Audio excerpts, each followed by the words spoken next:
राधे राधे। जय श्री कृष्णा। वह परम पद, फाइनल डेस्टिनेशन जहाँ से कोई वापस नहीं आता, कृष्णा अब बताते हैं वहाँ कौन पहुँच सकता है। ये है मोक्ष का असली क्राइटेरिया, और शायद हम सब कहीं इसे जानते हुए भी अनजान बनते हैं। चलिए पढ़ते हैं श्लोका 5 और समझने की कोशिश करते हैं। निर्माण मोहा जित संग दोषा अध्यात्म नित्या विनिवृत्त कामाः द्वन्द्वैर्विमुक्तास् सुख दुःख संजैर गच्छन्त्यमूढाः पद्मव्ययम् तत्। निर्माण मोह, जिसके मन में घमंड, झूठी प्रतीक्षा या मोह से अटैचमेंट नहीं है। जित संग दोषा, मतलब जिसने बुरे संगति से अपने आप को हटा लिया या उनसे जीत लिया है। अध्यात्म नित्य, जो हमेशा अध्यात्मा आत्मा ज्ञान में स्थिर है।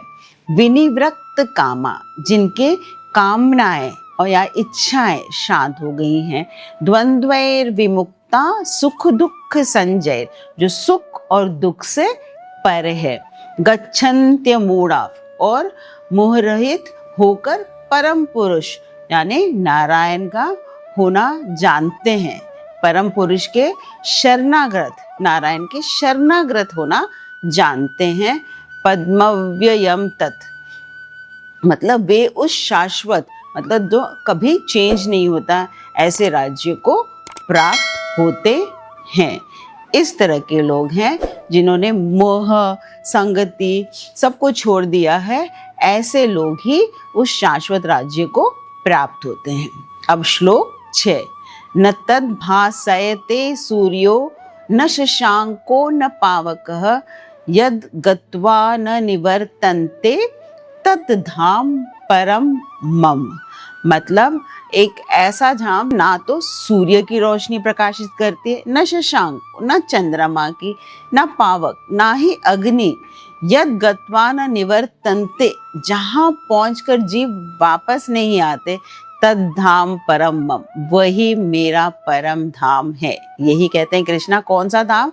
जहाँ सूर्य की रोशनी नहीं होती, जहाँ चंद्रमा रोशनी नहीं करता, ना अग्नि ही रोशनी करती है, तो वहाँ की रोशनी किसकी है?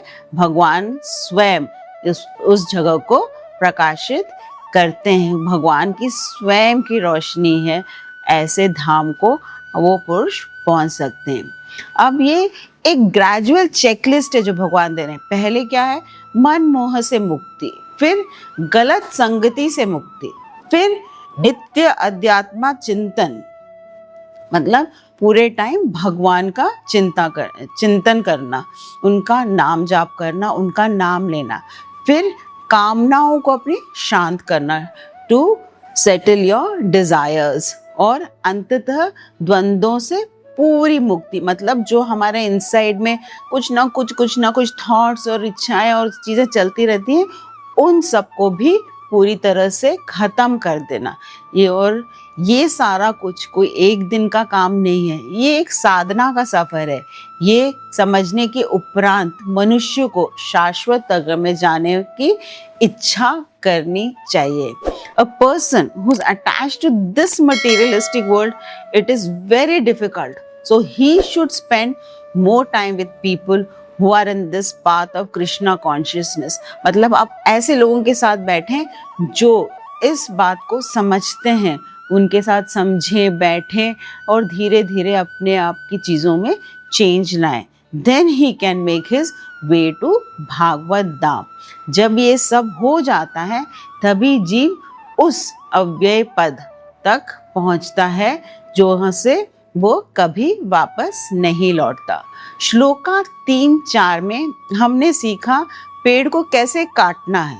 अब भगवान दिखाते हैं उस सफर के आखिर में क्या मिलता है और वहाँ कौन पहुंच सकता है। We need to understand that chapter 12 में जो भक्ति मार्ग बताया है, जहाँ पे उन्होंने कहा है कि आप जो भी करें उस फल की चिंता को त्याग दें। In a way, God is telling to detach yourself from whatever you have in this world. वो हमें जब वो होता है क्योंकि वही हमें भगवान के शरणागत होने का मार्ग बताता है।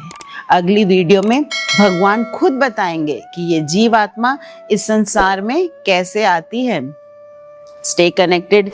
Subscribe to understand Srimad Bhagavad Gita in simple words.